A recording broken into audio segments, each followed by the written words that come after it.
ನಮಸ್ಕಾರ ವೀಕ್ಷಕರೇ, ಕರ್ನಾಟಕ ರೆಸಿಪೀಸ್ಗೆ ಸ್ವಾಗತ. ನಾನಿವತ್ತು ಇಡ್ಲಿ ಜೊತೆ ಚೆನ್ನಾಗಿ ಮ್ಯಾಚ್ ಹೋಗುವಂಥ ಒಂದು ಚಟ್ನಿ ರೆಸಿಪಿನ ತೋರಿಸ್ತಿದ್ದೀನಿ. ಚಟ್ನಿಗೆ ಬೇಕಾಗಿರುವ ಸಾಮಗ್ರಿಗಳು: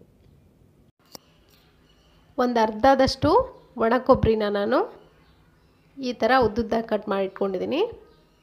ಒಂದೆರಡು ಸ್ಪೂನ್ನಷ್ಟು ಕಡಲೆ ಬೀಜ, ಒಂದೆರಡು ಸ್ಪೂನ್ನಷ್ಟು ಕಡಲೆಬೇಳೆ, 2 ಸ್ಪೂನ್ನಷ್ಟು ಉದ್ದಿನಬೇಳೆ, ನಂತರ ಸ್ವಲ್ಪ ಬೆಲ್ಲ, ಕರಿಬೇವು ಸೊಪ್ಪು, ಒಣಮೆಣಸಿನ್ಕಾಯಿ ಒಂದು 3, ಒಂದು ಹಸಿಮೆಣಸಿನ್ಕಾಯಿ, 2 ಟೊಮೆಟೊ, ನಂತರ ಸಾಸಿವೆ ಜೀರಿಗೆ ಒಗ್ಗರಣೆಗೆ, ಉಪ್ಪು ರುಚಿಗೆ, ನಂತರ ಕೊತ್ತಂಬರಿ ಸೊಪ್ಪು ಸ್ವಲ್ಪ. ಇವಾಗ ಮಾಡೋದು ನೋಡೋಣ. ಒಂದು ಪಾತ್ರೆ ಬಿಸಿ ಇಟ್ಕೊಳ್ಳಿ.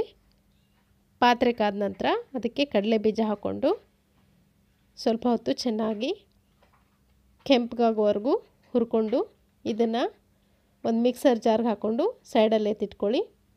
ನಂತರ ಇದೇ ಪಾತ್ರೆಗೆ ಕಡಲೆಬೇಳೆ ಮತ್ತು ಉದ್ದಿನಬೇಳೆ ಹಾಕ್ಕೊಂಡು ಅದನ್ನು ಕೂಡ ಸ್ವಲ್ಪ ಹೊತ್ತು ಕೆಂಪಗಾಗೋವರೆಗೂ ಹುರ್ಕೊಳ್ಳಿ. ಈ ಎಲ್ಲ ಇಂಗ್ರೀಡಿಯೆಂಟ್ಸ್ನು ಸಪ್ರೇಟಾಗಿ ಹುರ್ಕೊಳ್ಬೇಕು.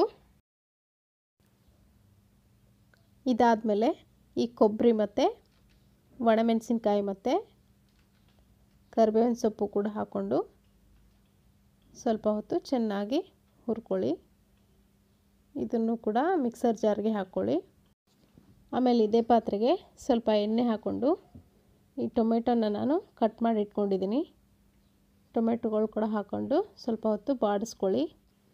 ಸೊ ಇದು ಕೂಡ ಇವಾಗ ಆಗಿದೆ. ಇದನ್ನು ಕೂಡ ನಾನು ಜಾರ್ಗೆ ಹಾಕ್ಕೊಂಡು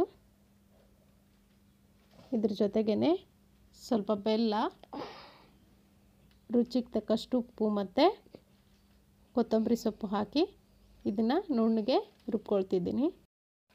ನೋಡಿ, ಇವಾಗ ಈ ಚಟ್ನಿ ರೆಡಿ. ಇದು ಇಡ್ಲಿ ಜೊತೆಗೆ ಒಂದು ಒಳ್ಳೆ ಕಾಂಬಿನೇಷನ್. ಇವಾಗ ಇದಕ್ಕೆ ಒಂದು ಒಗ್ಗರಣೆ ಮಾಡೋಣ. ಒಂದು ಒಗ್ಗರಣೆ ಸೌಟ್ಗೆ ಎಣ್ಣೆ ಹಾಕ್ಕೊಂಡು ಬಿಸಿ ಮಾಡ್ಕೊಳ್ಳಿ. ಎಣ್ಣೆ ಕಾದ ನಂತರ ಸಾಸಿವೆ ಜೀರಿಗೆ ಹಾಕ್ಕೊಳ್ಳಿ. ಸಾಸಿವೆ ಜೀರಿಗೆ ಚಿಟ್ಕೊಟ್ಟಿದ್ಮೇಲೆ ಇದಕ್ಕೇ ಕರಿಬೇವಿನ ಸೊಪ್ಪು ಹಾಕ್ಕೊಳ್ಳಿ. ನಂತರ ಈ ಒಣಮೆಣಸಿನ್ಕಾಯಿನ ಕಟ್ ಮಾಡಿಕೊಂಡು ಹಾಕ್ಕೊಳ್ಳಿ. ಸಾಮಾನ್ಯವಾಗಿ ನಾವು ಕಾಯಿ ಚಟ್ನಿ ಮಾಡ್ತೀವಿ ಇಡ್ಲಿ ಜೊತೆಗೆ, ಅದು 2 ಗಂಟೆಗೆಲ್ಲ ಹಾಳಾಗಿಬಿಡುತ್ತೆ. ಆದರೆ ಇದನ್ನು ಮಾಡಿಕೊಂಡ್ರೆ ಇದನ್ನು ಏನಿಲ್ಲ ಅಂದರೂ ಒಂದು 4ರಿಂದ 5 ಗಂಟೆ ಇಟ್ಕೊಂಡು ತಿನ್ನಬಹುದು. ಸೊ ಇದನ್ನು ನೀವು ಒಂದ್ಸರಿ ಟ್ರೈ ಮಾಡಿ ನೋಡಿ, ನನಗೆ ಅಭಿಪ್ರಾಯ ತಿಳಿಸಿ.